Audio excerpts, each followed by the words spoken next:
আমি যখন ভয়ে ঘাবড়ে গিয়ে পিছন ফিরে তাকালাম, তখন আমার সামনে যে মানুষটি দাঁড়িয়ে ছিল তাকে দেখে আমার পায়ের তলা থেকে যেন মাটি সরে গেল, আর আমি অজ্ঞান হয়ে মাটিতে লুটিয়ে পড়লাম। আমার নাম প্রীতি। আমি খুবই গরিব পরিবারের মেয়ে ছিলাম।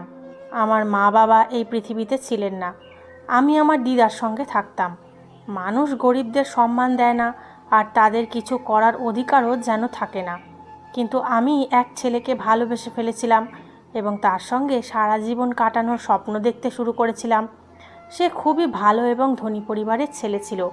প্রথমে আমরা দুজন দূর থেকে একে অপরকে দেখতাম। তারপর ধীরে ধীরে আমরা একে অপরকে পছন্দ করতে শুরু করলাম। আমাদের মধ্যে ফোন নম্বর আদান প্রদান হলো, আর আমরা কথা বলতে শুরু করলাম। আমি তাকে আমার সম্পর্কে সব কিছুই বলে দিয়েছিলাম। আমার মা বাবা নেই, আমি আমার দিদার সঙ্গে থাকি, আর আমাদের বাড়ির আর্থিক অবস্থাও ভালো নয়। এরপর সেও তার সম্পর্কে জানালো। সে তাদের বাড়ির সবচেয়ে ছোট ছেলে। তার নাম রাহুল, আর তার দুইজন বড় ভাই রয়েছে। আমরা দুজন একে অপরকে ভালোবেসে ফেললাম এবং বিয়ে করার সিদ্ধান্ত নিলাম। আমার দিদা এতে কোনো আপত্তি করেননি। তিনি আমাদের সম্পর্ক মেনে নিয়েছিলেন।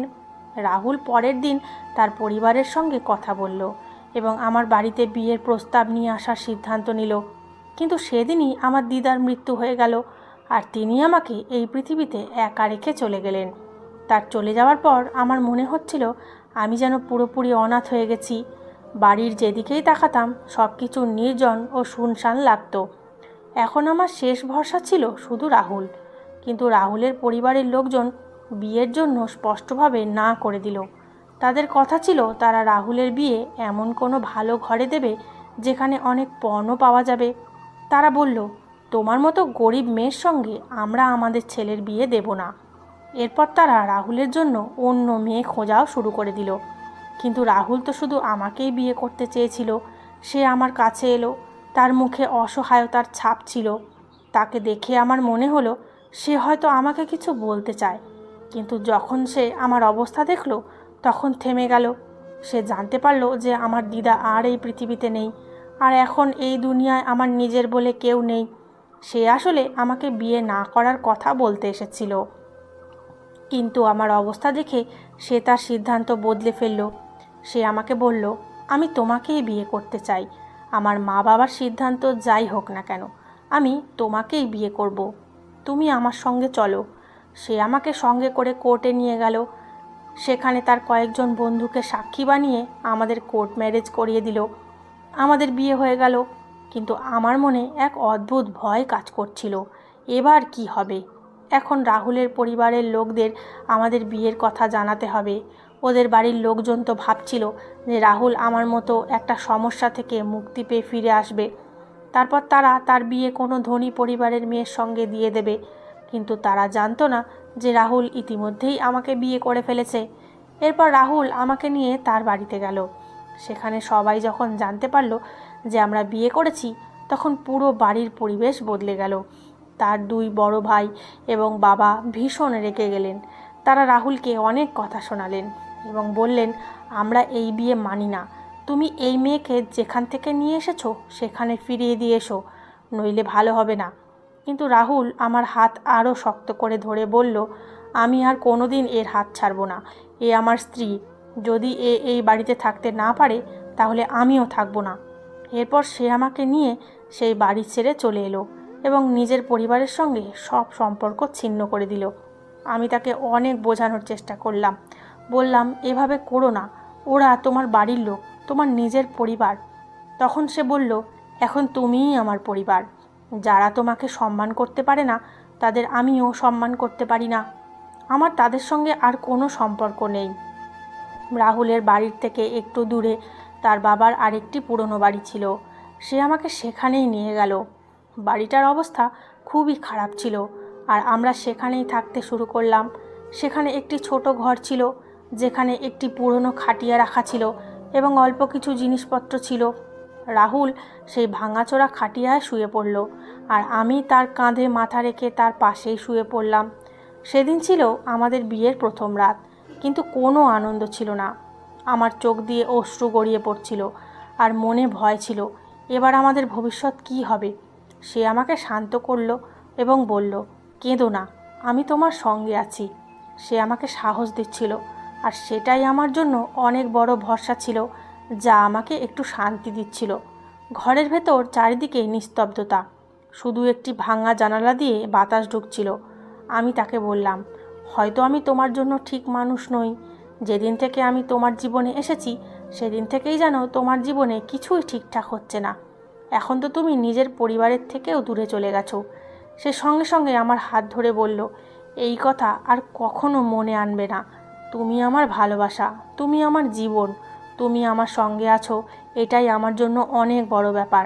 আমি তাকে বললাম, আমি তোমাকে কিছুই দিতে পারবো না। একথা শুনেই সে বলল, আমার শুধু তোমার সঙ্গটাই দরকার, আর কিছু নয়। আমার জীবনে তোমার উপস্থিতি আমার সবচেয়ে বড় শক্তি। তার কথা শুনে আমার মনের কিছুটা ভার হালকা হয়ে গেল, কিন্তু তবুও আমার চোখের জল থামল না। ধীরে ধীরে সকাল হয়ে গেল। সকাল হতেই রাহুল আমার জন্য বাইরে থেকে নাস্তা আনতে বেরিয়ে গেল। তার কাছে বেশি টাকা ছিল না, তবুও সে আমার জন্য নাস্তা নিয়ে এলো। আমরা দুজন একসঙ্গে বসে নাস্তা করলাম। নাস্তা করার পর সে আমাকে বলল, আমার কোনো না কোনো কাজ খুঁজে বের করা উচিত, তাহলেই আমাদের দুজনের খরচ চলবে। আমি বাইরে যাচ্ছি, কিছুক্ষণ পরে ফিরে আসব। আমি বললাম, ঠিক আছে, কিন্তু তাড়াতাড়ি ফিরে এসো। তবে আমার মনে একটা ভয় ছিল, যা আমাকে বারবার ভেতর থেকে কাঁপিয়ে দিচ্ছিল। আমি ভাবছিলাম, যে ছেলেটি একসময় নিজের বাড়ির সবার আদরের ছিল, সে আজ আমার জন্য পথে পথে ঘুরে বেড়াচ্ছে, এমনকি দিনমজুরিরও কাজ করতেও প্রস্তুত। তারপর আমি নিজেকে সামলে নিলাম। ঘরের চারিদিকে তাকিয়ে দেখলাম চারপাশে খুব নোংরা, ভাঙাচোরা জিনিসপত্র ছড়িয়ে ছিটিয়ে পড়ে আছে। আমি পাশে পড়ে থাকা একটি ঝাড়ু তুলে নিয়ে পরিষ্কার করা শুরু করলাম। সব জিনিসপত্র এক জায়গায় গুছিয়ে রাখলাম, খাটিয়াটি ঠিকঠাক করে সাজালাম। দুটি বাক্স পাশাপাশি জুড়ে একটি টেবিল বানিয়ে নিলাম। সেখানে একটি পুরনো চুলাও পেলাম, যার সঙ্গে একটি গ্যাস সিলিন্ডার ছিল। আমি সেটি পরিষ্কার করে ঠিক মতো গুছিয়ে রাখলাম, আর সেখানে থাকা কয়েকটি বাসনপত্র বাইরে থেকে জল এনে ধুয়ে ফেললাম, যাতে সেগুলো ব্যবহার করা যায়। আমি তখনও এই সব কাজ করছিলাম। এমন সময় রাহুল ফিরে এলো।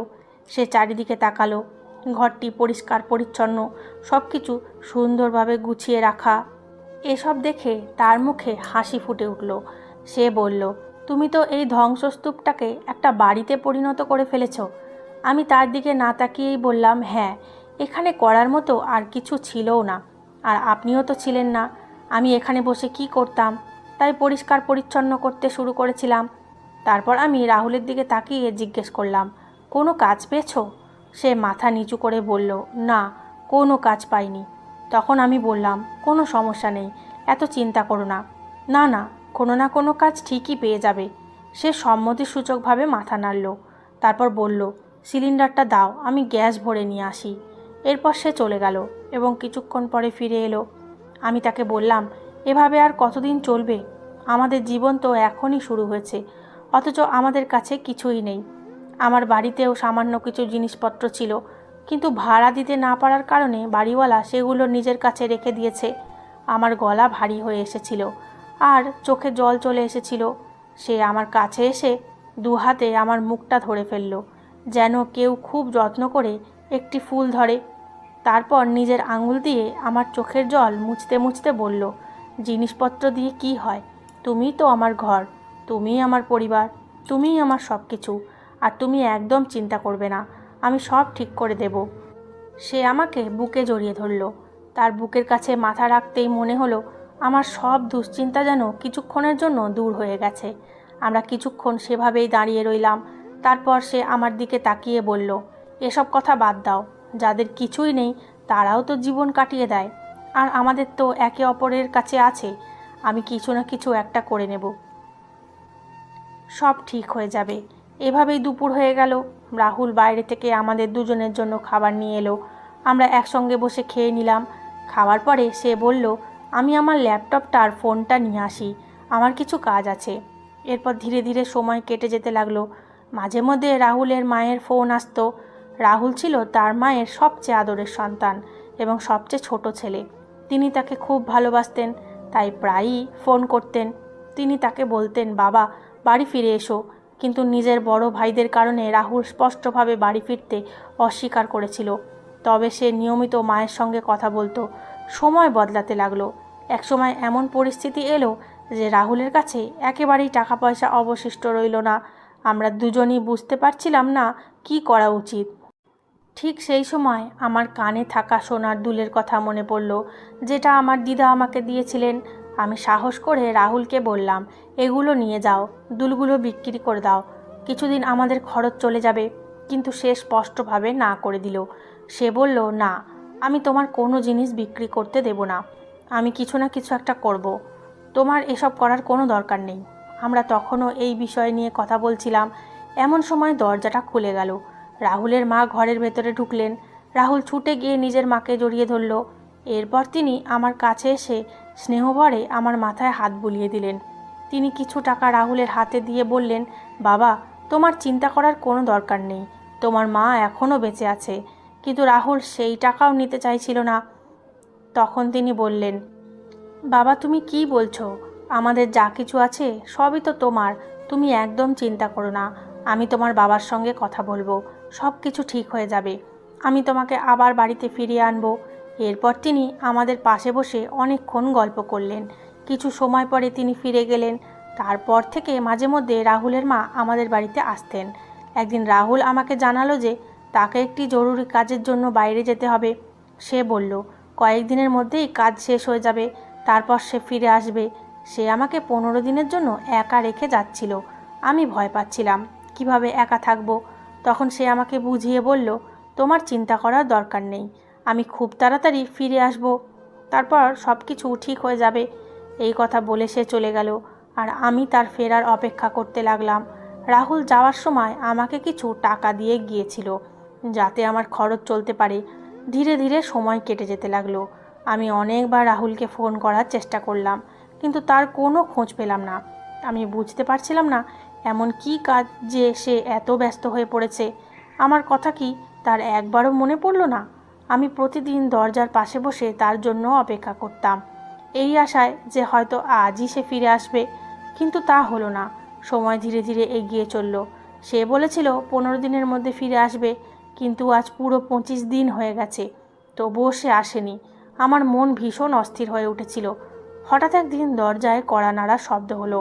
আমি দরজার দিকে গেলাম। মনে হলো হয়তো রাহুল ফিরে এসেছে। খুশি হয়ে দরজা খুললাম, কিন্তু সামনে রাহুল নয়, দুজন অপরিচিত লোক দাঁড়িয়েছিল। তাদের হাতে একটি সুটকেস ছিল। আমি জিজ্ঞেস করলাম, আপনারা কে? তারা বলল, আপনি কি রাহুলের স্ত্রী? আমি বললাম, হ্যাঁ, আমি তার স্ত্রী। কি হয়েছে আমাকে বলুন। তখন তারা বলল, রাহুল আর এই পৃথিবীতে নেই। একটি গাড়ি দুর্ঘটনায় তার মৃত্যু হয়েছে। তার অবস্থা এতটাই খারাপ ছিল যে আমরা তাকে এখানে নিয়ে আসতে পারিনি। এটা তার কিছু জিনিসপত্র, সেগুলো আপনাকে দিতে এসেছি। এই কথা শুনে আমার পায়ের তলা থেকে যেন মাটি সরে গেল। আমার অবস্থা খুব খারাপ হয়ে গেল। আমি কাঁদতে কাঁদতে মাটিতে বসে পড়লাম, আর তারা সেখান থেকে চলে গেল। রাহুলই ছিল আমার শেষ ভরসা, আর এখন সেও এই পৃথিবীতে নেই। আমি এখন একা কিভাবে বাঁচব? এই সব চিন্তা আমার মাথায় ঘুরপাক খেতে লাগলো। মনে হচ্ছিল আমার পুরো পৃথিবীটাই ভেঙে পড়েছে। আমি সম্পূর্ণভাবে নিঃস্ব হয়ে গিয়েছিলাম। রাহুলের ভাইরা এবং তার মা বাবা যখন এই খবর পেলেন, তখন তারা আমার কাছে এলেন। রাহুলের মায়ের আমার প্রতি সহানুভূতি ছিল, কিন্তু তার ভাইয়েরা এবং তাদের স্ত্রীরা আমাকে একেবারেই সহ্য করতে পারত না। উল্টো তারা আমাকে নানা কটু কথা শোনাতে লাগলো। তারা বলতে লাগলো আমিই নাকি তাদের ভাইয়ের সর্বনাশ করেছি। আমাকে সান্ত্বনা দেওয়ার বা আশ্রয় দেওয়ার মতো কেউ ছিল না। তখন রাহুলের এক বৌদি বললেন, তুমি আমাদের বাড়িতে কাজ করতে পারো। তার কথা শুনে আমার মনে হলো অন্তত মাথার ওপর একটা ছাদ থাকবে আর দুবেলা খাবার জুটবে। সেই কারণে আমি রাজি হয়ে গেলাম। রাহুলের চলে যাওয়ার পর আমার জীবন পুরোপুরি বদলে গিয়েছিল। যে জীবনে একসময় হাসি আনন্দ ছিল, সেখানে এখন শুধু নীরবতা আর শূন্যতা। আমি রাহুলের বড় ভাইয়ের বাড়িতে গিয়ে তাদের সঙ্গেই থাকতে শুরু করলাম, কারণ আমার যাওয়ার মতো আর কোনো জায়গা ছিল না। আমি একেবারে একা হয়ে গিয়েছিলাম। আমার নিজের মা বাবা তো আগেই এই পৃথিবী ছেড়ে চলে গিয়েছিলেন, আর রাহুলই ছিল আমার সব কিছু। তার চলে যাওয়ার পর মনে হচ্ছিল আমার পুরো পৃথিবীটাই শেষ হয়ে গেছে। শুরুর দিকে আমি ভেবেছিলাম হয়তো রাহুলের ভাই আর বৌদিরা আমার পাশে দাঁড়াবেন, কারণ শেষ পর্যন্ত আমি তো তাদের নিজের ভাইয়ের স্ত্রী ছিলাম। কিন্তু ধীরে ধীরে আমি বুঝতে শুরু করলাম যে সেই বাড়িতে আমি কোনো আপনজনের মতো নয়, বরং একটি বোঝার মতো বাস করছি। রাহুলের বৌদি আমাকে দিয়ে অনেক কাজ করাতেন। তিনি কখনোই আমাকে একজন মানুষ হিসাবে দেখেননি। তার কাছে আমি ছিলাম শুধু একজন কাজের মহিলা, যার সব সময় কাজেই ব্যস্ত থাকা উচিত। আমার পুরো জীবনযাত্রাই বদলে গিয়েছিল। ভোরের আলো ফোটার আগেই আমি ঘুম থেকে উঠে যেতাম। প্রথমে পুরো উঠোন ঝাড়ু দিতাম, তারপর জল আনা, উনুন সামলানো, সবার জন্য চা বানানো, বাসন ধোয়া, কাপড় কাচা এবং পুরো বাড়ি পরিষ্কার করা, এগুলোই ছিল আমার দৈনন্দিন জীবন। সকাল থেকে রাত পর্যন্ত আমি শুধু কাজই করে যেতাম, আর বিনিময়ে পেতাম শুধু কটূক্তি আর অপমান। কোথাও যদি একটু জল পড়ে যেত, তিরস্কার শুনতে হতো। কাপড় ঠিকমতো না শুকালেও বকুনি। ধীরে ধীরে আমার মনে হতে লাগলো আমি যেন মানুষ নই, একটা যন্ত্র, যার জন্মই হয়েছে শুধু কাজ করার জন্য। রাহুলের যেসব জিনিস ছিল, তার সুটকেস, কাপড় আর ফোন, আমি প্রায়ই লুকিয়ে বের করে দেখতাম। সবাই ঘুমিয়ে পড়ার পর তার ফোনে আমাদের পুরনো ছবিগুলো দেখতাম। কোনো ছবিতে আমরা দুজন হাসছি, কোথাও বেড়াতে গিয়েছি, কোথাও আবার সে আমার ছবি তুলেছে। সেই ছবিগুলো দেখলেই আমার চোখ দিয়ে অঝরে জল গড়িয়ে পড়তো। আমি ফোনটা বুকের সঙ্গে চেপে ধরে বসে থাকতাম আর ভাবতাম, যদি রাহুল আজ বেঁচে থাকতো তাহলে আমার জীবন কখনোই এমন হতো না। সে আমাকে কখনো এই অবস্থায় থাকতে দিত না। কখনো কখনো আমি এতটাই ভেঙে পড়তাম যে মনে হতো আমারও মরে যাওয়া উচিত। আমি আর কার জন্য বেঁচে আছি? আমার কাছে না কোনো সুখ ছিল, না কোনো স্বপ্ন। আমার মনে হতো যদি আমি মারা যাই তাহলে হয়তো এই কষ্ট, এই যন্ত্রণা সব শেষ হয়ে যাবে। কিন্তু তারপর একদিন আমার জীবনে এমন একটি মোড় এলো যা আমাকে আবার বাঁচার কারণ দিল। আমি জানতে পারলাম যে আমি মা হতে চলেছি। এই খবর জানার পর আমি অনেকক্ষণ ধরে কেঁদেছিলাম। তবে সেদিনের কান্না দুঃখের ছিল না। সেদিন প্রথমবার আমার মনে হয়েছিল রাহুল পুরোপুরি আমাকে ছেড়ে চলে যায়নি। তার একটা অংশ এখনও আমার ভেতরে বেঁচে আছে। আমি নিজের পেটে হাত রেখে নিজেকেই বলেছিলাম, এখন আমাকে বাঁচতেই হবে, শুধু নিজের জন্য নয়, আমার সন্তানের জন্যও। অনেকদিন পর জীবনের প্রথমবার আমি আশার আলো দেখতে পেয়েছিলাম। আমি ভেবেছিলাম হয়তো এবার সব কিছু বদলে যাবে, হয়তো রাহুলের বৌদিও আমার সঙ্গে একটু ভালো ব্যবহার করবেন, কারণ এখন আমি আর একা নই। আমার গর্বে রাহুলের স্মৃতি, তার সন্তান বেড়ে উঠছে। কিন্তু তেমন কিছুই হলো না। যখন আমি এই খবর রাহুলের বৌদিকে জানালাম, তখন তার মুখে কোনো আনন্দের ছাপ ছিল না। তিনি শুধু একবার আমাকে ওপর থেকে নিচ পর্যন্ত দেখে ঠান্ডা গলায় বললেন, আচ্ছা, তাহলে এখন থেকে তোমাকে আরও সাবধানে কাজ করতে হবে। তার কথা শুনে আমার খুব কষ্ট হয়েছিল। আমি আশা করেছিলাম অন্তত দুটো ভালো কথা বলবেন, কিন্তু মনে হলো এতে তার কোনো অনুভূতিই নেই। এরপর তিনি আমার ওপর আরও বেশি কাজ চাপিয়ে দিতে শুরু করলেন। আগেও আমি পুরো বাড়ির কাজ করতাম, কিন্তু এবার কাজের বোঝা আরও বেড়ে গেল। সকাল থেকে রাত পর্যন্ত আমি একটানা কাজ করতাম। বাসন ধোয়া, ঝাড়ু পোছা, কাপড়ের স্তূপ ধোয়া, পুরো বাড়ি পরিষ্কার করা, সব কিছুর দায়িত্ব ছিল আমার ওপর। অনেক সময় শরীর আর সাড়া দিত না, কোমরে ব্যথা হতো, মাথা ঘুরতো, কিন্তু তবুও আমাকে বিশ্রাম নিতে দেওয়া হতো না। আমি যদি একটু বসে পড়তাম, সঙ্গে সঙ্গে বৌদি বলে উঠতেন, এখনই বসে পড়লে কাজ করবে কে? তোমার তো শুধু অজুহাতই চাই। আমার ভয় লাগতো যদি বেশি কিছু বলি তবে হয়তো আমাকে বাড়ি থেকে বের করে দেবেন। তাই আমি চুপচাপ সব কিছু সহ্য করে যেতাম। অনেক সময় রাগের মাথায় তিনি আমার গায়েও হাত তুলতেন, কখনো ধাক্কা দিতেন, কখনো আমার হাত চেপে ঝাঁকিয়ে দিতেন। ব্যথায় আমি কেঁদে ফেলতাম, কিন্তু কাউকে অভিযোগ করতে পারতাম না, কারণ আমার তো কেউ ছিল না। আমি শুধু আমার সন্তানের জন্য সব কিছু সহ্য করছিলাম। আমার মনে হতো যদি এই বাড়ি ছেড়ে চলে যাই তাহলে কোথায় যাব, কিভাবে আমার সন্তানকে জন্ম দেব, কিভাবে তাকে বড় করব, এইসব ভেবেই প্রতিদিন নিজেকে বুঝিয়ে শান্ত করতাম।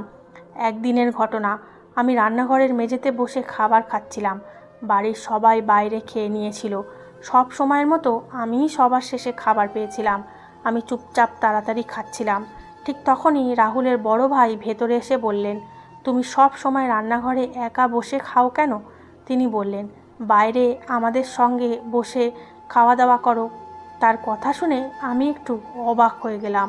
কারণ অনেক দিন পর কেউ আমার সঙ্গে স্বাভাবিকভাবে কথা বলেছিল। আমি ধীরে মাথা নেড়ে সম্মতি জানালাম এবং নিজের থালা নিয়ে বাইরে চলে গেলাম। বাইরে সবাই বসেছিল। আমি ভয়ে ভয়ে এক কোণে গিয়ে বসলাম। ঠিক তখনই রাহুলের বৌদি আমার দিকে তাকালেন। তারপর রাহুলের ভাইয়ের দিকে তাকিয়ে বললেন, ওকে ওর জায়গাতেই রাখো, না হলে মাথায় চড়ে বসবে। তার কথা শুনে মনে হলো যেন সবার সামনে কেউ আমাকে একটা জোরে চড় মেরেছে। আমার হাত থেমে গেল। থালা ধরে থাকা আঙুলগুলো কাঁপতে থাকলো। আমি বুঝতে পারছিলাম না আমি এমন কি করেছি যে এত সামান্য বিষয়ে আমাকে অপমান করা হলো। সবার সামনে বসে আমার ভীষণ লজ্জা লাগছিল। রাহুলের ভাইও কিছু বললেন না, তিনি চুপচাপ খেতে থাকলেন।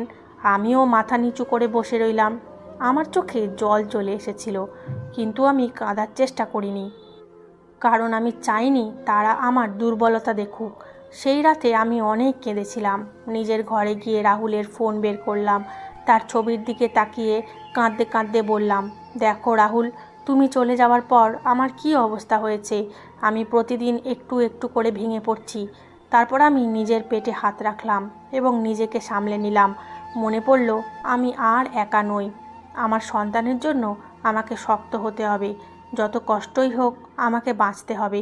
যে কোনো পরিস্থিতিতে আমার সন্তানকে এই পৃথিবীতে আনতে হবে। একদিন সকাল থেকেই আমার শরীর খুব দুর্বল লাগছিল। রাতে ঠিকমতো ঘুমও হয়নি। সকালে উঠেই আবার আগের মতো কাজ শুরু করতে হয়েছিল। প্রথমে পুরো বাড়ি পরিষ্কার, তারপর বাসন ধোয়া, কাপড় কাচা, তারপর রান্নাঘরের কাজ। আমি একটানা কাজ করে যাচ্ছিলাম, কিন্তু সেদিন শরীর যেন আর সাড়া দিচ্ছিল না। বারবার মাথা ঘুরে উঠছিল, চোখের সামনে ঝাপসা হয়ে আসছিল। তবুও আমি নিজেকে সামলে রাখছিলাম, কারণ জানতাম আমি যদি একটু বিশ্রাম নিতে যাই তাহলে বৌদি আবার কটূক্তি শুরু করবেন। আমি রান্নাঘরে দাঁড়িয়ে সবজি কাটছিলাম। ঠিক তখনই রাহুলের ভাই আমার কাছে এলেন। তাকে বেশ তাড়াহুড়োয় মনে হচ্ছিল। তিনি আলমারি থেকে একটি সাদা শার্ট বের করে আমার হাতে দিয়ে বললেন, আমাকে একটা জরুরি মিটিংয়ে যেতে হবে, তুমি তাড়াতাড়ি এই শার্টটা ইস্ত্রি করে দাও। তার কণ্ঠস্বর স্বাভাবিক ছিল, তাই আমি কোনো কথা না বলে শার্টটি নিয়ে ঘরের কোণে রাখা ইস্ত্রির টেবিলের কাছে চলে গেলাম। আমি ধীরে ধীরে শার্ট ইস্ত্রি করতে শুরু করলাম, কিন্তু আমার হাতে শক্তি ছিল না। মাথা ভারী লাগছিল আর পেটেও অদ্ভুত ব্যথা হচ্ছিল। আমি নিজেকে সামলানোর চেষ্টা করছিলাম, কারণ চাইনি আবার কেউ আমার ওপর চিৎকার করুক। আমি ইস্ত্রি চালাতে চালাতে মনে মনে ভাবছিলাম কবে এই দিনটা শেষ হবে। হঠাৎ চোখের সামনে অন্ধকার নেমে এলো। আমার প্রচণ্ড মাথা ঘুরে উঠল, হাত কেঁপে গেল, মনোযোগ সরে গেল। ঠিক সেই মুহূর্তে গরম ইস্ত্রিটা শার্টের ওপর একটু বেশি সময় ধরে থেকে গেল। কাপড় পুড়ে গেল। পোড়া কাপড়ের গন্ধ পুরো ঘরে ছড়িয়ে পড়ল। আমি ভয় পেয়ে দ্রুত ইস্ত্রি সরিয়ে নিলাম, কিন্তু তখন অনেক দেরি হয়ে গেছে। শার্টের ওপর বড় একটি কালো দাগ পড়ে গেছে। আমার বুক ধড়ফড় করতে লাগলো। বুঝতে পারছিলাম না এখন কি হবে। ঠিক তখনই রাহুলের ভাই দ্রুত পায়ে ঘরে ঢুকলেন। পোড়া শার্ট দেখে তার মুখ রাগে লাল হয়ে গেল। তিনি চিৎকার করে বললেন, তুমি এটা কি করেছো? তোমাকে দিয়ে একটা কাজও ঠিক মতো হয় না। তুমি আমার শার্ট নষ্ট করে দিয়েছো। এখন আমি মিটিংয়ে কি পরে যাব? আমি ভয়ে কিছুই বলতে পারছিলাম না, শুধু আস্তে করে বললাম, আমার ভুল হয়ে গেছে, আমার মাথা ঘুরছিল। কিন্তু তিনি আমার কথা একবারও শুনলেন না। তার রাগ এত বেড়ে গেল যে হঠাৎ করেই তিনি আমার গালে জোরে একটা চড় মারলেন। চড়টা এত জোরে ছিল যে আমি টলে গিয়ে মাটিতে পড়ে গেলাম। কানে শব্দ বাজতে লাগলো, চোখ দিয়ে জল গড়িয়ে পড়ল আর গালটা জ্বালা করতে লাগলো। আমি মাটিতে বসে গালে হাত দিয়ে রইলাম। বিশ্বাসই করতে পারছিলাম না যে তিনি আমার গায়ে হাত তুলেছেন। ঠিক তখনই রাহুলের বৌদিও সেখানে এসে উপস্থিত হলেন। তিনি পোড়া শার্টটা দেখলেন, তারপর রাগে আমার দিকে তাকিয়ে বললেন, এই অপয়া মেয়েটা কোনো কাজের নয়। আমি এখনই একে এই বাড়ি থেকে বের করে দেব। ওকে এখানে এনে তুমি ভুল করেছো। তার কথাগুলো আমার হৃদয়ে তীরের মতো বিঁধল। আমি চুপচাপ নিচে বসেছিলাম। তিনি একের পর এক কথা বলেই যাচ্ছিলেন। যেদিন থেকে এই বাড়িতে এসেছে সেদিন থেকে শুধু সমস্যা আর সমস্যা। কোনো কাজ ঠিকমতো করতে পারে না, কোনো লাভও নেই, উপরন্তু আবার কত নখরা। আমি কাঁদতে কাঁদতে তাদের দিকে তাকিয়েছিলাম, কিন্তু আমার অবস্থার জন্য কারো মনে কোনো সহানুভূতি ছিল না। আমি গর্ভবতী ছিলাম আমার শরীর খারাপ ছিল, সকাল থেকে একটানা কাজ করে যাচ্ছিলাম, কিন্তু এসব যেন কারো কাছে কোনো গুরুত্বই রাখতো না। রাহুলের ভাইও রাগে আমার দিকে তাকিয়েছিলেন, যেন সব দোষ শুধুই আমার। সেই মুহূর্তে আমি প্রথমবার সত্যিই অনুভব করলাম যে এই বাড়িতে আমার কোনো স্থান নেই। তাদের কাছে আমি শুধু একটা বোঝা। রাহুলের মৃত্যুর পর কেউ আমাকে আপন করে নিতে চায়নি, সবাই শুধু দয়া দেখানোর ভান করছিল। আমার মন পুরোপুরি ভেঙে গিয়েছিল। আমি ধীরে ধীরে উঠে দাঁড়ালাম এবং কোনো কথা না বলে নিজের ঘরের দিকে চলে গেলাম। আমার পা টলমল করছিল, গালে এখনও ব্যথা হচ্ছিল, আর চোখ দিয়ে অবিরাম জল গড়িয়ে পড়ছিল। ঘরে গিয়ে আমি হাউমাউ করে কাঁদতে শুরু করলাম। মনে হচ্ছিল আমার ভেতরে আর কিছুই অবশিষ্ট নেই। চারিদিকে তাকিয়ে দেখলাম সেই ছোট্ট ঘরে কয়েকটা কাপড়, রাহুলের সুটকেস আর তার ফোন ছাড়া আর কিছুই নেই। এগুলোই ছিল আমার পুরো পৃথিবী। আমি মেঝেতে বসে রাহুলের সুটকেস খুললাম এবং তারপর কাপড়গুলো বুকে জড়িয়ে ধরলাম। আমি জোরে জোরে কাঁদতে লাগলাম এবং ভাবতে লাগলাম, যদি আজ রাহুল বেঁচে থাকতো তাহলে আমার সঙ্গে কখনোই এমনটা হতো না। সে আমাকে কখনোই এই অবস্থায় দেখতে পারতো না। সে সবসময় আমাকে ভালোবাসা দিয়েছে, সম্মান দিয়েছে, আর আজ তার চলে যাওয়ার পর আমি প্রতিদিন অপমান আর অবহেলা সহ্য করে বেঁচে আছি। আমি অনেকক্ষণ ধরে কাঁদতে থাকলাম। তারপর হঠাৎ আমার মনে হলো, এই বাড়িতে আর আমার থাকা উচিত নয়। যেখানে প্রতিদিন আমার সম্মান ভেঙে চুরমার হয়ে যাচ্ছে, সেখানে আর কতদিন সহ্য করব। আমি চোখের জল মুছে ধীরে ধীরে নিজের জিনিসপত্র গোছাতে শুরু করলাম। কয়েকটি কাপড় ব্যাগে ভরলাম, রাহুলের ফোনটা যত্ন করে রেখে দিলাম এবং তার সুটকেসটা তুলে নিলাম। আমার হাত কাঁপছিল, কিন্তু তখন আমার মন যেন পাথর হয়ে গিয়েছিল। আমি সিদ্ধান্ত নিয়ে ফেলেছিলাম, যাই হোক না কেন আর এই বাড়িতে থাকবো না। সুটকেস নিয়ে ঘর থেকে বের হতেই রাহুলের বৌদি কটাক্ষ করে বললেন, ভালোই হয়েছে, নিজেই চলে যাচ্ছে, আমাদের ঝামেলা থেকে মুক্তি মিলবে। আমি তার দিকে তাকালামও না, কারণ তখন আর জবাব দেওয়ার শক্তি আমার মধ্যে অবশিষ্ট ছিল না।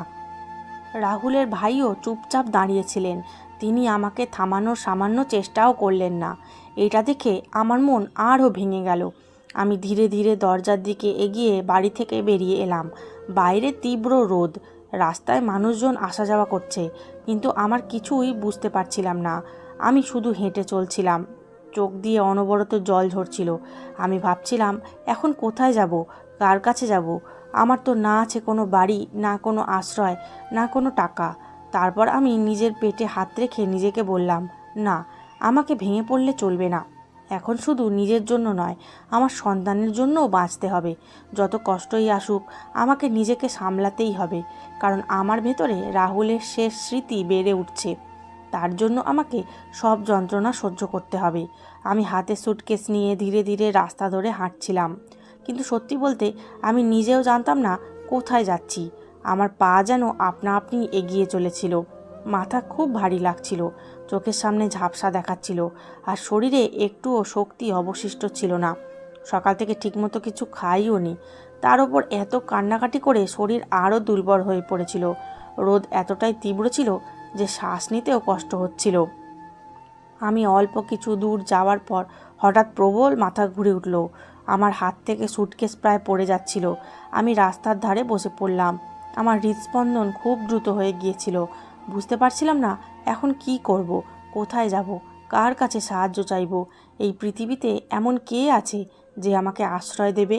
আমি নিজের পেটে হাত রেখে কাঁদতে লাগলাম। আমার অনাগত সন্তানকে নিয়ে ভয় হচ্ছিল। আমি ভাবছিলাম, যদি আমার কিছু হয়ে যায় তাহলে আমার সন্তানের কি হবে? অনেকক্ষণ সেখানেই বসেছিলাম। তারপর চোখের জল মুছে সুটকেসটা নিজের দিকে টেনে নিলাম। হয়তো অন্যমনস্কভাবেই তার দিকে তাকিয়েছিলাম। হঠাৎ আমার চোখ পড়ল সুটকেসের ভেতরে রাখা একটি ছোট কাগজের ওপর। সেখানে একটি ঠিকানা লেখা ছিল, তার পাশে একটি চাবিও রাখা ছিল। আমি কিছুক্ষণ অবাক হয়ে সেগুলোর দিকে তাকিয়ে রইলাম। বুঝতে পারছিলাম না এটা কোন জায়গার ঠিকানা, আর চাবিটাই বা কিসের। আমি এর আগে কখনো এগুলো দেখিনি। হয়তো রাহুল এগুলো সুটকেসে রেখে দিয়েছিল, কিন্তু কখনো আমাকে কিছু বলেনি। আমার মনে অসংখ্য প্রশ্ন জাগতে লাগলো। রাহুল কেন এসব আমার কাছ থেকে লুকিয়ে রেখেছিল? আর যদি জায়গাটা তারই হয়, তাহলে সে আমাকে কখনো সেখানে নিয়ে যায়নি কেন? কিন্তু ঠিক তখনই আমার অন্তরে যেন একটা কণ্ঠস্বর বলল, একবার ওই ঠিকানায় গিয়ে দেখা উচিত। হয়তো সেখানে আমার সব প্রশ্নের উত্তর রয়েছে, হয়তো রাহুল আমার জন্য কিছু রেখে গেছে। যাই হোক, আমার সামনে অন্য কোনো পথও ছিল না, তাই সাহস সঞ্চয় করে আমি ধীরে ধীরে সেই ঠিকানার দিকে রওনা দিলাম। সারা পথ আমার বুক ধড়ফড় করছিল, বারবার মনে হচ্ছিল আমি কি ভুল জায়গায় যাচ্ছি। তবুও নিজেকে সামলে এগিয়ে চললাম। কিছুক্ষণ পরে আমি সেই ঠিকানায় পৌঁছে গেলাম। সেখানে একটি ছোট কিন্তু খুব সুন্দর বাড়ি ছিল। বাইরেই দেখে মনে হচ্ছিল বাড়িটি খুব পরিষ্কার পরিচ্ছন্ন, দেওয়ালে হালকা রং করা আর দরজায় বড় একটি তালা ঝুলছিল। আমি কিছুক্ষণ বাড়িটার দিকে তাকিয়ে রইলাম, তারপর কাঁপা হাতে চাবিটা বের করে তালায় লাগালাম। চাবি ঘোরাতেই তালা খুলে গেল।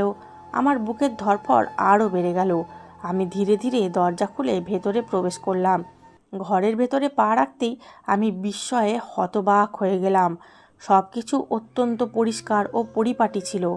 মনে হচ্ছিলই না যে বাড়িটি অনেক দিন ধরে বন্ধ ছিল। সামনে একটি বড় ড্রয়িং রুম, সেখানে সুন্দর একটি সোফা রাখা, সামনে টেলিভিশন, এক কোণে ছোট একটি টেবিল, আর জানালাগুলোতে পরিষ্কার পর্দা ঝুলছে। ঘরের ভেতরে হালকা সুগন্ধও ভাসছিল, যেন একটু আগেই পরিষ্কার করা হয়েছে। আমি ধীরে ধীরে পুরো বাড়ি ঘুরে দেখতে লাগলাম। ভেতরে দুটি ঘর ছিল, আর দুটিই খুব সুন্দরভাবে সাজানো। আমি কিছুতেই বুঝতে পারছিলাম না এসব কি হচ্ছে। মনে হচ্ছিল হয়তো এখানে কেউ থাকে, অথবা কেউ সবসময় বাড়িটাকে বসবাসের উপযোগী করে রেখেছে। আমি তখনও বাড়ি দেখছিলাম। এমন সময় ভেতরের একটি ঘর থেকে একজন মহিলা বেরিয়ে এলেন। তাকে দেখে আমি ভয় পেয়ে গেলাম, কারণ আমি জানতাম না তিনি কে। কিন্তু আশ্চর্যের বিষয়, তিনি আমাকে দেখে মোটেও অবাক হলেন না, বরং মুচকি হেসে বললেন, আপনি এসে গেছেন। তার কথা শুনে আমি আরও অবাক হয়ে গেলাম। আমি তাড়াতাড়ি জিজ্ঞেস করলাম, তুমি কে? তুমি কি আমাকে চেনো? মহিলাটি শান্ত কণ্ঠে বললেন, হ্যাঁ, আমার নাম প্রিয়া। এতদিন আমি এই বাড়ির দেখাশোনা করতাম, কিন্তু আজ থেকে এই বাড়ি আপনার। এখন থেকে আপনিই এখানে থাকবেন। তার কথা শুনে আমি শুধু তার দিকে তাকিয়ে রইলাম, কিছুই বুঝতে পারছিলাম না। আমি বিস্মিত হয়ে জিজ্ঞেস করলাম, আমার বাড়ি? কিন্তু কিভাবে? তিনি বললেন, আপনি কি রাহুলজির স্ত্রী নন? আমি ধীরে মাথা নেড়ে বললাম, হ্যাঁ। তখন তিনি হাসলেন এবং বললেন, রাহুলজি অনেক আগেই বলে গিয়েছিলেন, যদি কোনো দিন তিনি আপনার সঙ্গে না থাকেন তাহলে এই বাড়িটা আপনার হবে। তিনি আমাকে শুধু এই বাড়ির দেখাশোনার জন্য রেখেছিলেন, যাতে আপনি যখনই আসেন কোনো সমস্যায় না পড়েন। তার কথা শুনে আমার চোখ ভিজে উঠল। আমি বিশ্বাসই করতে পারছিলাম না যে রাহুল আমার জন্য এত কিছু ভেবে রেখেছিল। যখন সবাই আমাকে বোঝা মনে করছিল, তখন রাহুল আগেই আমার জন্য একটি নিরাপদ আশ্রয় তৈরি করে রেখে গিয়েছিল। প্রিয়া তারপর আমার দিকে আর একটি চাবি বাড়িয়ে দিয়ে বলল, এটা আলমারির চাবি, এখন সব কিছু আপনার। আমি তাকে আরও অনেক কিছু জিজ্ঞেস করতে চেয়েছিলাম। জানতে চেয়েছিলাম রাহুল এই বাড়ি কবে কিনেছিল, কেন কিনেছিল, আর আমাকে কখনো বলেনি কেন। কিন্তু তাকে খুব তাড়াহুড়োই মনে হচ্ছিল। সে শুধু বলল, এখন আপনি আর কোনো চিন্তা করবেন না। তারপর সে চলে গেল।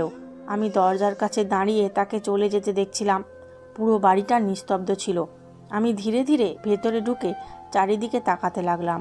অনেক দিনের মধ্যে প্রথমবার আমার মনে হচ্ছিল আমি যেন এমন এক নিরাপদ জায়গায় আছি, যেখানে কেউ আমার ওপর চিৎকার করবে না, কেউ আমাকে অপমান করবে না, কেউ ধাক্কা দেবে না। আমি ধীরে সোফায় বসে পড়লাম এবং কাঁদতে শুরু করলাম। তবে এবার আমার কান্নায় শুধু দুঃখ ছিল না, ছিল স্বস্তিও। মনে হচ্ছিল রাহুল এখনও কোথাও না কোথাও আমার সঙ্গেই আছে। কিছুক্ষণ পর আমি উঠে ভেতরের ঘরে গেলাম। সেখানে একটি বড় আলমারি রাখা ছিল। আমি তার সামনে দাঁড়িয়ে রইলাম, তারপর কাঁপা হাতে চাবি লাগালাম।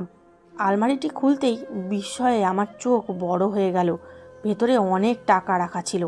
এত টাকা আমি জীবনে কখনো একসঙ্গে দেখিনি। কিছুক্ষণ আমি বুঝতেই পারছিলাম না এটা সত্যি নাকি স্বপ্ন। আমার হাত কাঁপতে শুরু করলো। আমি এক পা পিছিয়ে গেলাম। তারপর ধীরে ধীরে বুঝতে পারলাম এসব রাহুল আমার জন্য রেখে গেছে। হয়তো সে আগেই ভেবে রেখেছিল, যদি কোনো দিন সে এই পৃথিবীতে না থাকে, তাহলে আমাকে যেন কারো কাছে হাত পাততে না হয়, কারো অপমান সহ্য করতে না হয়। হঠাৎ রাহুলের সব কথা মনে পড়তে লাগলো, তার যত্ন, তার ভালোবাসা, তার সেই কথা, আমি তোমাকে কখনো একা ছেড়ে যাব না। সেই মুহূর্তে আমি হাউমাউ করে কেঁদে উঠলাম, কারণ সে সত্যিই আমাকে একা ফেলে যায়নি। চলে যাওয়ার পরও সে আমার বেঁচে থাকার অবলম্বন রেখে গেছে। সেদিন প্রথমবার আমার মনে হলো হয়তো সৃষ্টিকর্তা এখনও আমার জন্য সব পথ বন্ধ করে দেননি, হয়তো আমার জীবন এখনও পুরোপুরি শেষ হয়ে যায়নি। আমি আলমারির সামনে দাঁড়িয়ে সেই টাকাগুলোর দিকে তাকিয়েছিলাম। আমার হাত এখনও কাঁপছিল, মাথায় শুধু একটাই চিন্তা ঘুরছিল, রাহুল আমাকে ছেড়ে গিয়েও কতটা ভেবে গেছে। আমার চোখ দিয়ে অনবরত জল গড়িয়ে পড়ছিল। কখনো আলমারির দিকে, কখনো বাড়ির দিকে তাকাচ্ছিলাম, যেখানে প্রতিটি জিনিস এত যত্ন করে সাজানো ছিল যেন কেউ প্রতিদিন আমার অপেক্ষা করছিল। আমি ধীরে ধীরে পিছন ফিরে ঘরের একটি চেয়ারে বসে পড়লাম। আমার হৃদয় ভারী হয়ে উঠেছিল। এতদিনের কষ্ট, অপমান, একাকিত্ব আর যন্ত্রণা একসঙ্গে যেন বুকের মধ্যে জমা হয়ে উঠছিল। আমি শুধু ভাবছিলাম, যদি আজ রাহুল আমার সঙ্গে থাকতো তাহলে আমাকে কখনো এসব সহ্য করতে হতো না। ঠিক তখনই হঠাৎ পিছন থেকে কারো কণ্ঠস্বর শুনতে পেলাম। কণ্ঠস্বরটি খুব পরিচিত লাগছিল, এতটাই পরিচিত যে এক মুহূর্তের জন্য আমার হৃদস্পন্দন থেমে গেল, সারা শরীরে শিহরণ বয়ে গেল। আমি ধীরে ধীরে পিছন ফিরে তাকালাম, আর সামনে দাঁড়িয়ে থাকা মানুষটিকে দেখেই আমার তো পায়ের তলা থেকে যেন মাটি সরে গেল। আমার শ্বাস আটকে গেল, চোখ বিস্ফারিত হয়ে গেল, হাত কাঁপতে লাগলো। আমার সামনে দাঁড়িয়ে ছিল রাহুল, সেই একই মুখ, একই চোখ, একই কণ্ঠস্বর।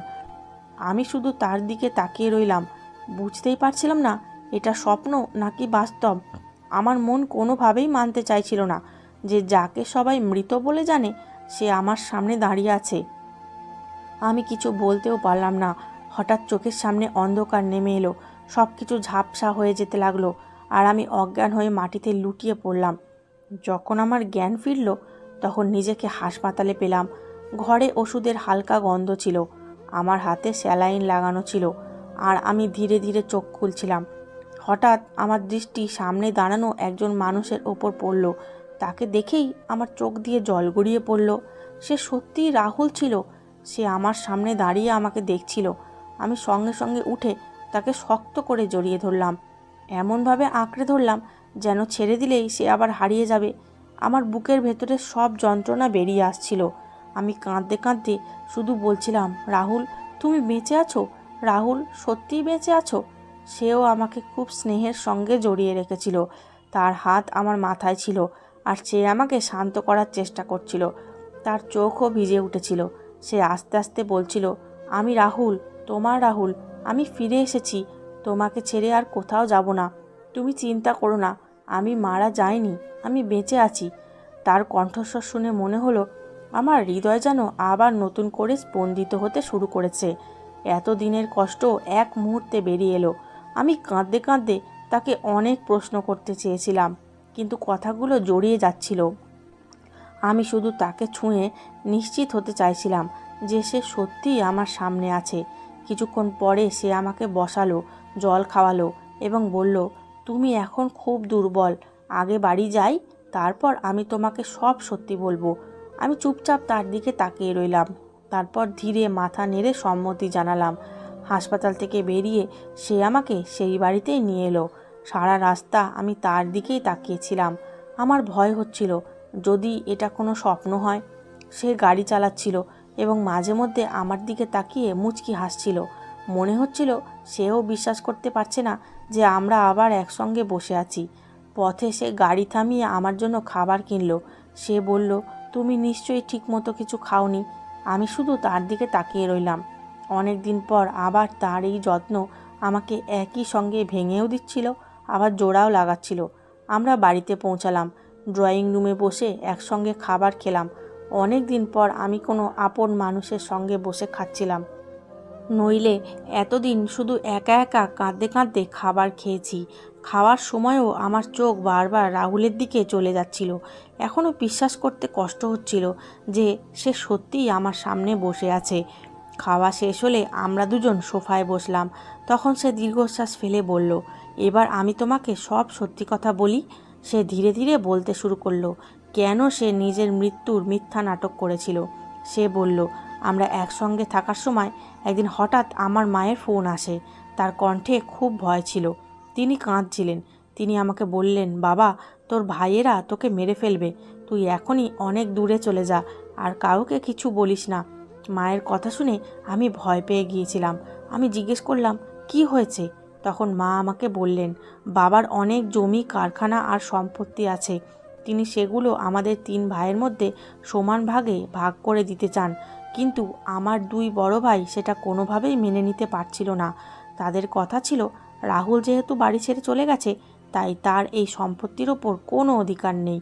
তারা চেয়েছিল সব সম্পত্তি শুধু তাদের দুজনের কাছেই থাকুক। এই পর্যন্ত বলে রাহুল থেমে গেল। তার চোখে গভীর কষ্ট স্পষ্ট দেখা যাচ্ছিল। তারপর সে আবার বলতে শুরু করলো, এই বিষয় নিয়ে বাড়িতে প্রতিদিন ঝগড়া বিবাদ হতে লাগলো, কিন্তু বাবা স্পষ্ট করে দিয়েছিলেন যে আমিও তার ছেলে, আর তিনি আমার সঙ্গে কোনো অবিচার করবেন না। তিনি 3 ছেলেকেই সমান অংশ দেবেন। কিন্তু আমার ভাইয়েরা লোভে এতটাই অন্ধ হয়ে গিয়েছিল যে তারা আমাকে পথ থেকে সরিয়ে দেওয়ার পরিকল্পনা করে ফেলেছিল। এক রাতে 2 ভাই একসঙ্গে বসে কথা বলছিল। মা তাদের সব কথা শুনে ফেলেছিলেন।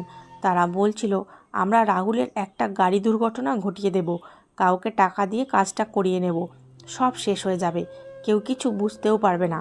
রাহুলের কথা শুনে আমার শরীরে কাঁটা দিয়ে উঠল। আমি ভয়ে তার দিকে তাকিয়ে রইলাম। সে আমার হাত ধরে বলল, মা এসব শুনে খুব ভয় পেয়ে গিয়েছিলেন। সেদিন রাতেই তিনি আমাকে ফোন করে সব জানিয়ে দেন। এরপর মা আর বাবা চুপি চুপি সব কারখানা আর জমিজমা আমার নামে করে দেন, কিন্তু বিষয়টা কাউকে জানানো হয়নি। তারা আমাকে এই বাড়ির চাবি দিয়ে বলেছিলেন, কিছুদিনের জন্য পৃথিবীর চোখের আড়ালে চলে যা, না হলে তোর ভাইরা সত্যিই তোকে মেরে ফেলবে। রাহুল বলল, আমি বুঝতে পারছিলাম না কি করব, কিন্তু বাধ্য হয়ে নিজের মৃত্যুর একটা মিথ্যা নাটক সাজালাম, যাতে সবাই ভাবে আমি মারা গেছি আর আমার ভাইরা শান্ত হয়ে যায়। এসব শুনে আমি স্তব্ধ হয়ে বসেছিলাম। আমার মনে একসঙ্গে রাগ, কষ্ট আর স্বস্তি কাজ করছিল। স্বস্তি এই কারণে যে আমার রাহুল বেঁচে আছে। আমি কাঁদতে কাঁদতে তাকে জিজ্ঞেস করলাম, কিন্তু আমাকে কেন কিছু জানাওনি? তুমি জানো তোমাকে ছাড়া আমি কত কষ্ট পেয়েছি। আমি প্রতিদিন একটু একটু করে মরেছি। রাহুলের চোখেও জল এসে গেল। সে আমার হাত ধরে বলল, যদি তোমাকে সত্যিটা বলতাম তাহলে তুমি কখনোই এই গোপন কথা লুকিয়ে রাখতে পারতে না। আর আমার ভাইদের যদি সামান্য সন্দেহ হতো তাহলে তারা তোমারও ক্ষতি করতে পারত। আমি তোমাকে রক্ষা করতে চেয়েছিলাম, তাই নিজেকে তোমার থেকে দূরে রেখেছিলাম। তার কথা শুনে আমার মন একদিকে ভেঙে যাচ্ছিল, আবার অন্যদিকে ভরেও উঠছিল। কারণ সে আমাকে কষ্ট দিয়েছিল ঠিকই, কিন্তু সেটা আমার জীবন বাঁচানোর জন্য। সেই রাতে অনেক দিনের মধ্যে প্রথমবার আমি শান্তিতে ঘুমিয়েছিলাম। কারণ আমার হারিয়ে যাওয়া রাহুল আবার আমার কাছে ফিরে এসেছিল। আমি রাহুলের সামনে বসে অনবরত কাঁদছিলাম। এতদিনের জমে থাকা যন্ত্রণা আজ বেরিয়ে আসছিল। রাহুল বারবার আমার হাত ধরে আমাকে শান্ত করার চেষ্টা করছিল, কিন্তু আমি নিজেকে থামাতে পারছিলাম না। আমি তাকে সব খুলে বললাম। তার চলে যাওয়ার পর কিভাবে তার ভাই আর বৌদি আমাকে নিজেদের বাড়িতে নিয়ে গিয়েছিল, কিভাবে প্রথমে তারা আমার পাশে থাকার ভান করেছিল আর ধীরে ধীরে আমাকে একজন চাকরের থেকেও খারাপ অবস্থায় নামিয়ে এনেছিল।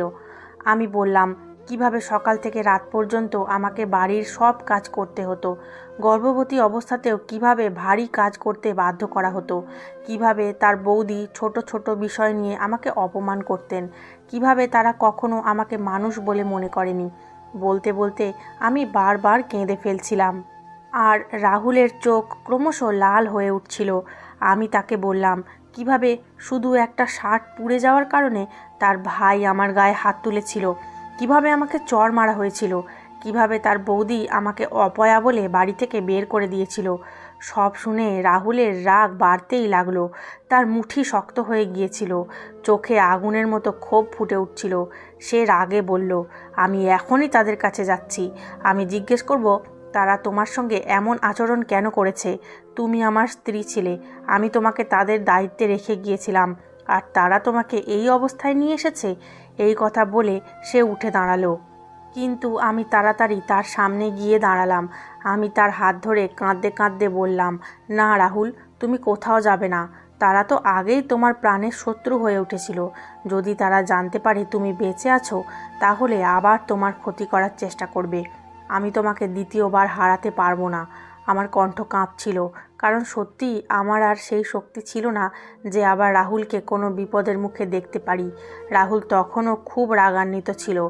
সে বারবার বলছিল সে তাদের এভাবে ছেড়ে দিতে পারবে না। কিন্তু আমি তাকে বুঝিয়ে বললাম, যে মানুষ নিজের ভাইকে মেরে ফেলার কথা ভাবতে পারে সে যে কোনো সীমা অতিক্রম করতে পারে। আমাদের তাদের থেকে দূরে থাকতে হবে। আমি তার মুখ দু হাতে ধরে বললাম, রাহুল, এখন আবার শুধু তোমাকেই দরকার। আর কোনো ঝগড়া, কোনো প্রতিশোধ চাই না। আমি তোমাকে হারিয়ে দেখেছি, সেই যন্ত্রণা আর একবার সহ্য করতে পারবো না। আমার কথা শুনে রাহুল ধীরে ধীরে শান্ত হয়ে এলো। সে আমাকে বুকে জড়িয়ে ধরে বলল, ঠিক আছে, আমি তোমার কথা মেনে নিচ্ছি। আমি শুধু তোমার সঙ্গে থাকতে চাই। তারপর আমরা অনেকক্ষণ বসে কথা বললাম। আমরা আমাদের আসন্ন সন্তানকে নিয়ে ভাবছিলাম, নতুন জীবন নিয়ে স্বপ্ন দেখছিলাম। রাহুল আমাকে জানালো তার মা বাবা সব কারখানা ও জমিজমা গোপনে তার নামে করে দিয়েছেন, আর তার কাছে যথেষ্ট অর্থও রয়েছে। সে বলল, এখন আমাদের আর কারো সামনে হাত পাততে হবে না। আমরা চাইলে যে কোনো জায়গায় নতুন জীবন শুরু করতে পারি। আমি বললাম, চলো আমরা এখান থেকে অনেক দূরে চলে যাই, এমন কোথাও যেখানে কেউ আমাদের চেনে না, যেখানে কেউ আমাদের খুঁজবে না, যেখানে আমরা ভয় ছাড়া বাঁচতে পারবো। রাহুল কিছুক্ষণ চুপ করে রইল, তারপর বলল, তুমি যদি রাজি থাকো তাহলে আমরা আমেরিকা চলে যাই। সেখানে আমার এক বন্ধুর কোম্পানি আছে। সে আগেও আমাকে ডেকেছিল, কিন্তু আমি কখনো ভাবিনি। এখন মনে হচ্ছে সেটাই সবচেয়ে ভালো হবে। আমি কিছুক্ষণ চুপ করে রইলাম, তারপর ধীরে বললাম, তুমি যদি আমার সঙ্গে থাকো তাহলে আমি পৃথিবীর যে কোনো জায়গায় যেতে রাজি। আমার শুধু শান্তি চাই, ভয়হীন একটা জীবন চাই। রাহুল মুচকি হেসে বলল, এখন থেকে তোমাকে আর কোনো কষ্ট পেতে দেব না। তারপর আমরা দ্রুত সব প্রস্তুতি নিতে শুরু করলাম। রাহুল আগেই প্রয়োজনীয় কাগজপত্র আর টাকা পয়সা গুছিয়ে রেখেছিল, তাই খুব বেশি সমস্যা হয়নি। আমরা কাউকে কিছু না জানিয়ে সেখান থেকে চলে যাওয়ার সিদ্ধান্ত নিলাম, কারণ আমরা চাইনি তার ভাইরা আমাদের কোনো খোঁজ পাক। কয়েকদিন পর আমরা ভারত ছেড়ে আমেরিকায় চলে গেলাম। প্রথমবার যখন আমি বিমানে বসেছিলাম তখন আমার মনে একসঙ্গে ভয় আর আশা কাজ করছিল। আমি জানালার বাইরে তাকিয়ে ভাবছিলাম, জীবন আমাকে কত কাঁদিয়েছে, কিন্তু হয়তো এখনও আমার জন্য কিছু সুখ বাকি আছে। সারা পথ রাহুল আমার হাত ধরেছিল। মনে হচ্ছিল সে আমাকে আশ্বস্ত করছে এবার সব ঠিক হয়ে যাবে। আমেরিকায় পৌঁছানোর পর প্রথম দিকে সব কিছু খুব অচেনা লাগছিল। নতুন দেশ, নতুন মানুষ, নতুন ভাষা, কিন্তু রাহুল প্রতিটি পদক্ষেপে আমার পাশে ছিল। সে আমাকে কখনো একা অনুভব করতে দেয়নি। আমরা একটি ছোট কিন্তু খুব সুন্দর বাড়ি ভাড়া নিলাম। বাড়িটি ছোট ছিল ঠিকই, কিন্তু সেখানে শান্তি ছিল। কেউ অপমান করতো না, কেউ তুচ্ছ-তাচ্ছিল্য করতো না। সকালে আমি আর রাহুল একসঙ্গে চা খেতাম, তারপর দুজনে মিলে রান্না করতাম। কখনো ঘুরতে যেতাম, কখনো আমাদের সন্তানের জন্য ছোট ছোট জিনিস কিনতাম। ধীরে ধীরে আমার জীবন বদলাতে শুরু করলো। আমি আবার হাসতে শিখছিলাম। রাহুল আগের চেয়েও বেশি আমার যত্ন নিত। সে আমাকে বিশ্রাম নিতে বলতো, সময় মতো ওষুধ খাওয়াতো, আর প্রতি রাতে আমার পেটের ওপর হাত রেখে আমাদের সন্তানের সঙ্গে কথা বলতো। তাকে দেখে আমার মনে হতো হয়তো সৃষ্টিকর্তা এত কষ্টের পর এই সুখটুকুই আমার জন্য রেখে দিয়েছিলেন। কয়েক মাস পরে আমি এক সুন্দর ফুটফুটে কন্যা সন্তানের জন্ম দিলাম। রাহুল যখন প্রথমবার তাদের মেয়েকে কোলে তুলে নিল তখন তার চোখে জল এসেছিল। সে আমার দিকে তাকিয়ে বলল, এবার আমাদের জীবন সত্যিই পূর্ণ হয়ে গেল। আমরা দুজনে আমাদের মেয়ের নাম রাখলাম খুশি। সেদিন আমি প্রথমবার অনুভব করেছিলাম যে কষ্ট চিরকাল থাকে না, একদিন সুখও ফিরে আসে। আমরা সেখানে আমাদের ছোট্ট কিন্তু সুন্দর জীবন নিয়ে থাকতে শুরু করলাম। রাহুল তার কোম্পানির কাজ দেখাশোনা করত, আর আমি বাড়ি আর মেয়ের যত্ন নিতাম। সন্ধ্যাবেলায় আমরা তিনজন একসঙ্গে বসতাম, খাওয়া দাওয়া করতাম, গল্প করতাম। আর আমি প্রায়ই ভাবতাম, যদি সেদিন আমি ভেঙে পড়তাম, যদি বেঁচে থাকার আশা ছেড়ে দিতাম, তাহলে হয়তো এই সুখের দিনগুলো কখনোই দেখতে পেতাম না। এখন আমার জীবনে ভয়ের চেয়ে শান্তি অনেক বেশি ছিল। এত বছর পর প্রথমবার আমার সত্যিই মনে হতে লাগলো যে আমি সুখী। আমাদের জীবন এখন খুব শান্তি ও আনন্দের মধ্যেই কাটছিল। রাহুল আর আমি আমাদের মেয়েকে নিয়ে প্রতিদিন খুশি থাকতাম। সকালে ঘুম ভাঙতো তার হাসির শব্দে, আর রাতে আমরা তিনজন একসঙ্গে বসে রাতের খাবার খেতাম। জীবন যেন সত্যিই নতুন করে শুরু হয়েছে বলে মনে হচ্ছিল। পুরনো সব কষ্ট ধীরে ধীরে পিছনে পড়ে যাচ্ছিল, আর আমি আবার নতুন করে বাঁচতে শিখছিলাম। একদিন হঠাৎ রাহুলের ফোনে তার বাবার কল এলো। তার কণ্ঠে গভীর ক্লান্তি আর কষ্ট স্পষ্ট শোনা যাচ্ছিল। তিনি খুব ভেঙে পড়া গলায় বলছিলেন, বাবা, আমরা আর সহ্য করতে পারছি না। তোমার দুই ভাই আমাদের বাড়ি থেকে বের করে দিয়েছে, আমাদের বৃদ্ধাশ্রমে রেখে এসেছে। এখন আমরা একা, কি করব বুঝতে পারছি না। আমাদের শেষ ভরসা তুই। এই কথা শুনে রাহুল কিছুক্ষণ চুপ করে রইল। তার মুখে একসঙ্গে রাগ আর দুঃখ ফুটে উঠল, কারণ যে বাবা তাকে বড় করে তুলেছিলেন আজ তিনিই এত অসহায় হয়ে পড়েছেন। রাহুল এক মুহূর্তও দেরি না করে বলল, বাবা, আপনি চিন্তা করবেন না, আমি আছি, আমি সব ব্যবস্থা করছি। আপনারা সেখানেই থাকুন, আমি আমেরিকায় আসার জন্য আপনাদের টিকিট আর ভিসার ব্যবস্থা করছি। এখন থেকে আপনাদের আর একা থাকতে হবে না। আমি পাশে দাঁড়িয়ে সব শুনছিলাম। আমার মনে অনেক কথা আসছিল, কিন্তু আমি কিচ্ছু বলিনি, কারণ আমি জানতাম রাহুল তার মা বাবাকে খুব ভালোবাসে এবং তাদের জন্য সব কিছু করতে পারে। কয়েকদিনের মধ্যেই রাহুল সব ব্যবস্থা করে ফেলল। তার মা বাবা দুজনেই আমেরিকা চলে এলেন। এয়ারপোর্ট থেকে যখন তারা আমাদের বাড়িতে পৌঁছালেন, তখন রাহুল খুব আবেগপ্রবণ হয়ে পড়েছিল। মাকে দেখেই সে কেঁদে ফেলেছিল। তার মা তাকে জড়িয়ে ধরে অনেকক্ষণ কেঁদেছিলেন। বাড়িতে এসে যখন তারা প্রথমবার তাদের নাতনিকে কোলে নিলেন, তখন তাদের মুখে এক অন্যরকম আনন্দ ফুটে উঠেছিল। তারা বারবার তাকে দেখছিলেন, চুমু খাচ্ছিলেন আর বলছিলেন, এটাই আমাদের খুশি, এটাই আমাদের পুরো পরিবার। সেই মুহূর্তে মনে হচ্ছিল যেন বছরের পর বছর জমে থাকা সব কষ্ট এক নিমেষে দূর হয়ে গেছে। ধীরে ধীরে তারা আমাকেও আপন করে নিতে শুরু করলেন। রাহুলের মা তো আমাকে আগেই মেনে নিয়েছিলেন, কিন্তু তার বাবা স্বভাবে একটু শান্ত ছিলেন। প্রথমে তার কিছুটা সময় লেগেছিল, কিন্তু যখন তিনি দেখলেন আমি কত যত্ন নিয়ে তার ছেলে আর নাতনির দেখাশোনা করি, তখন তার মনও গলে গেল। একদিন তিনি আমাকে কাছে ডেকে খুব আস্তে করে বললেন, তুমি আমাদের ছেলেকে সামলে নিয়েছো, তুমি আবার এই বাড়িটাকে একটা সত্যিকারের বাড়ি বানিয়ে তুলেছ। এই কথাগুলো শুনে আমার চোখে জল এসে গিয়েছিল, কারণ জীবনে কখনো কারো কাছ থেকে এতটা আন্তরিক ভালোবাসা আর স্বীকৃতি পাইনি। এখন আমরা সবাই মিলে একটি ছোট কিন্তু অত্যন্ত সুখী পরিবারের মতো থাকতে শুরু করলাম। সকালের চা সবাই একসঙ্গে খেতাম, সন্ধ্যায় সবাই বসে গল্প করতাম, আর আমাদের মেয়ে সারা বাড়ি দৌড়ে বেড়াতো। তার হাসিতে পুরো বাড়ি ভরে থাকতো। রাহুল এখন তার বাবার সঙ্গে ব্যবসার কথা আলোচনা করত, আর আমি তার মায়ের সঙ্গে সংসারের কাজকর্ম সামলাতাম। ধীরে ধীরে যে বাড়িতে একসময় শুধু কষ্ট ছিল, সেখানে এখন শুধু ভালোবাসাই ছিল। এখন আমার মনে হতো জীবন আমাকে যতটা ভেঙেছে ঠিক ততটাই আবার গড়েও তুলেছে। অবশেষে আমি সেই জায়গায় পৌঁছেছিলাম যেখানে আমি সত্যিই আমার পরিবারের সঙ্গে সুখে ছিলাম। বন্ধুরা, এই ছিল আজকের গল্প। গল্পটি আপনাদের কেমন লাগলো অবশ্যই কমেন্টের মাধ্যমে জানাবেন। আমি আপনাদের সকলের কমেন্টের উত্তর দেওয়ার চেষ্টা করব।